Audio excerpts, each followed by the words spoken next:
Alrighty, let me set up for this one, guys. Holy smokes, there's so much going on today. Memory stocks are going nuts. Every index in the US market is up except for the Dow, which is barely down. What, a 1/4%? No big deal. The S&P's up roughly 0.5%. The Qs are up 1.2. Same with the Russell, actually. And yeah, Micron. Oh my goodness, Micron is up 16.5%. You can't make this up, guys. We hit 100 or up $122 per share. We hit almost $900 earlier today. I think we actually hit over $1 trillion in market cap, and we literally outlined this chart in the Discord this morning. I told you guys, look at the ascending triangle. This was in the pre-market, right? And I told you guys this breakout before it actually happened could send this stock to $1,000. And look at what happened at open, man.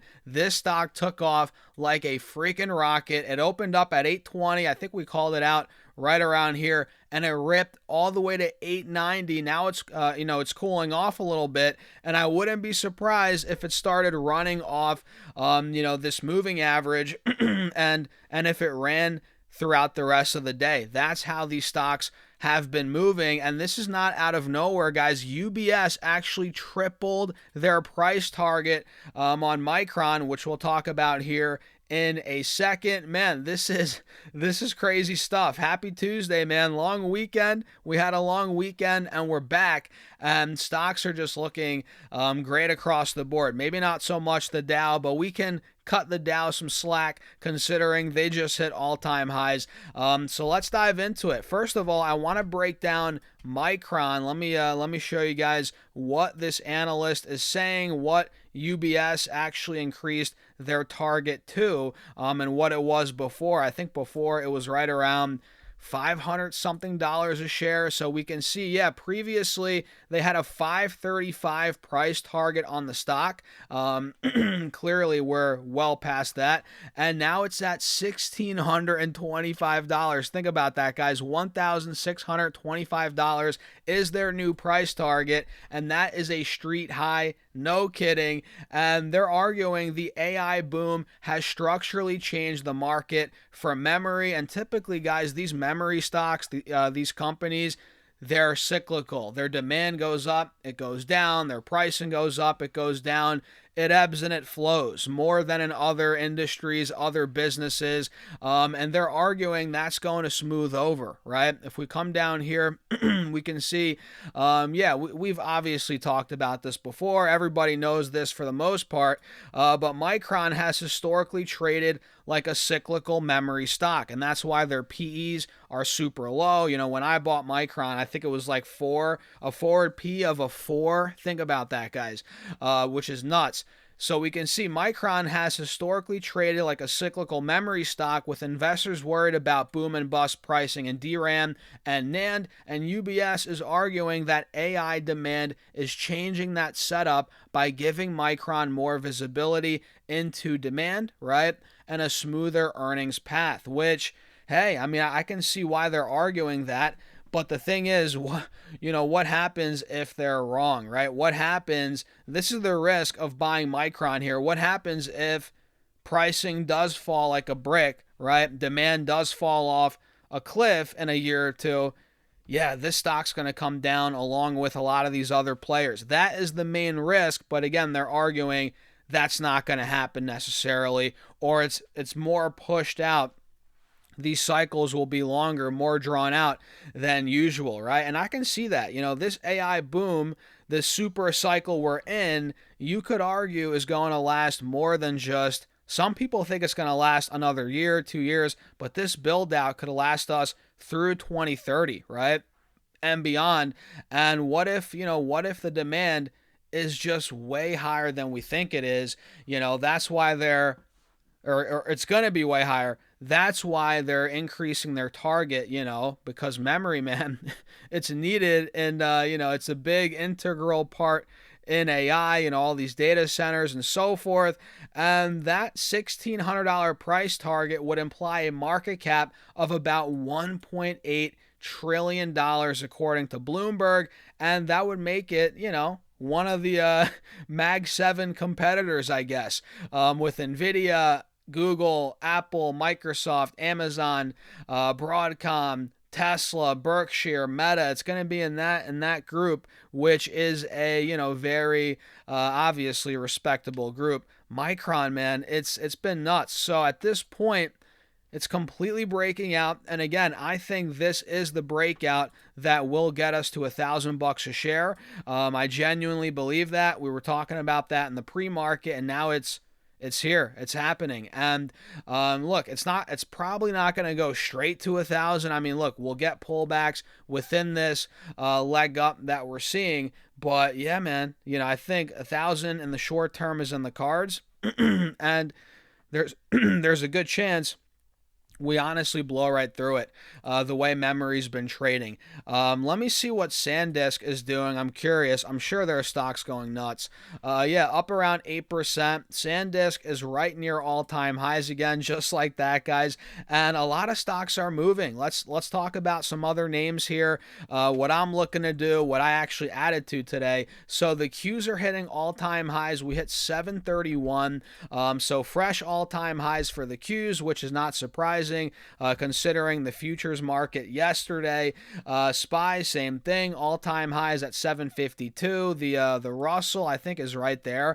Yeah, we just hit all-time highs on the Russell, which has been lagging a little bit behind the Qs, S&P, not much recently, right? And that just hit fresh all-time highs as the Dow was down a little bit, but it actually hit all-time highs on Friday, and it looks like in the pre-market today. So the Dow, it's down, but who cares, right? Considering how much these other stocks are going up, right? So for me, look, I am heavy in Lam Research right now, which is another one that's creeping up. I'm excited about. This is one that we called out last week. We called it out the week before, and I talked to you guys about this ascending triangle here. We're now completely seeing that play out. It's taking out 300, 310 like butter. It's cutting right through there, right? And it's completely breaking out, heading towards my initial price target of 325. And honestly, I think it's going to 350. So I'm holding on still on Lam Research. I added more last week, but I really built out my position aggressively the week before that, I believe it was. Either way, we're in Lam Research. I love the way it's playing out here, guys, and I think I'm up around 10%, so I might start trimming a little bit soon here, guys. Pretty quick trade here in LRCX, and I also added some Robinhood today, a bit of a longer term play. You guys know my thoughts on Robinhood. I think they've changed. I know they've changed over the years. A couple years ago, I couldn't stand Robinhood.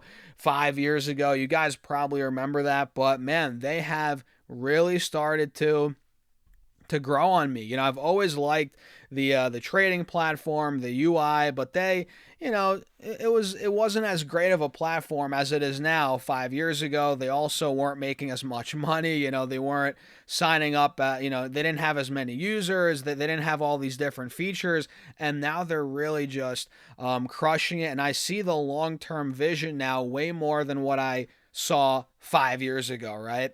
So for me, Robinhood moving forward, I think I've said it before, I'll say it again.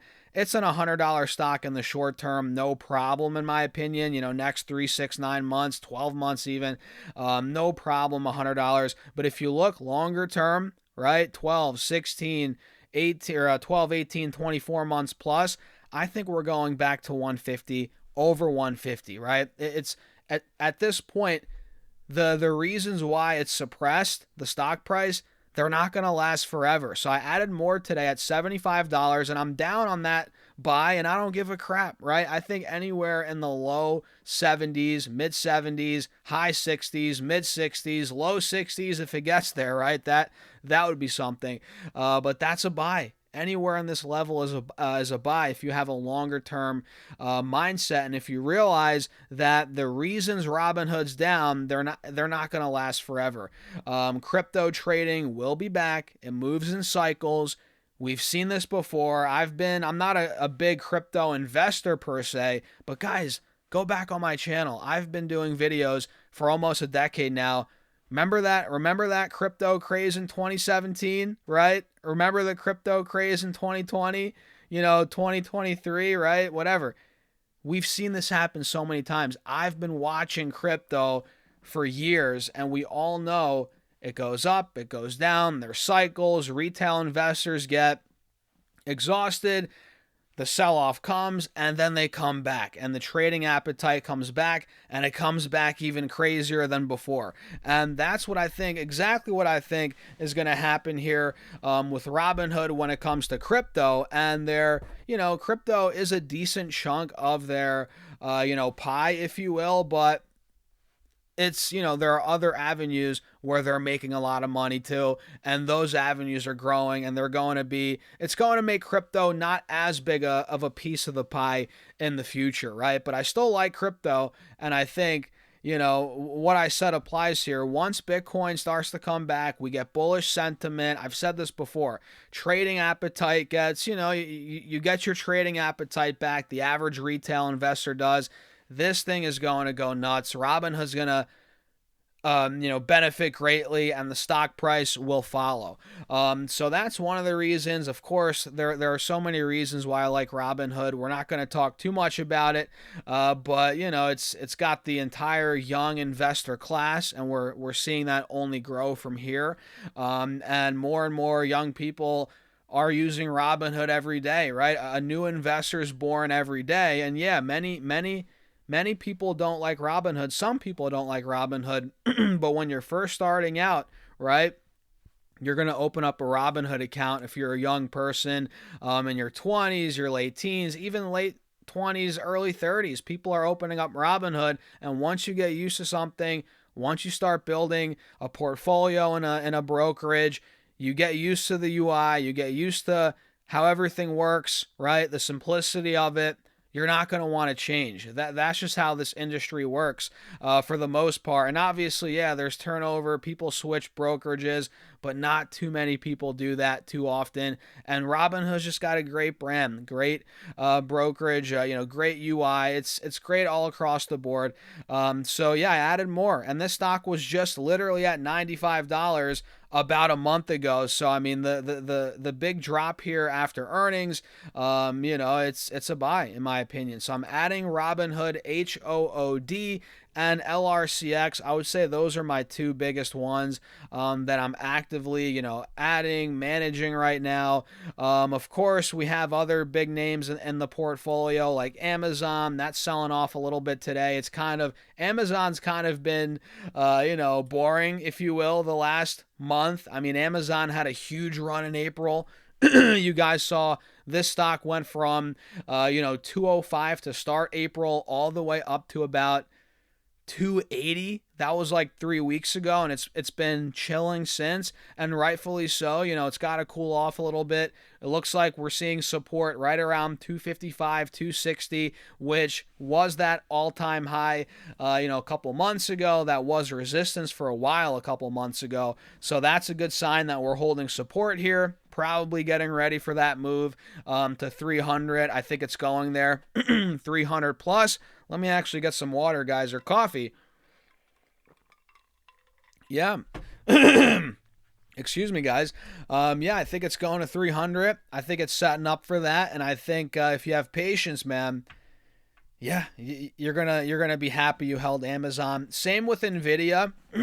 Excuse me, guys. I don't know what's going on here, but same with Nvidia. I think this dip is gonna get bought up. Nvidia's down to 212. I think I'll make a video later on this stock, but yeah, this thing is dipping after earnings. What else is new, right?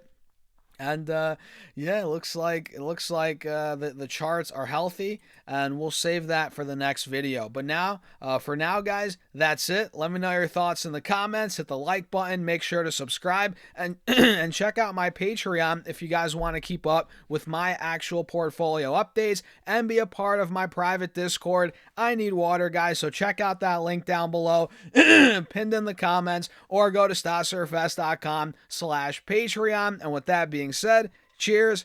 I'll see you guys later.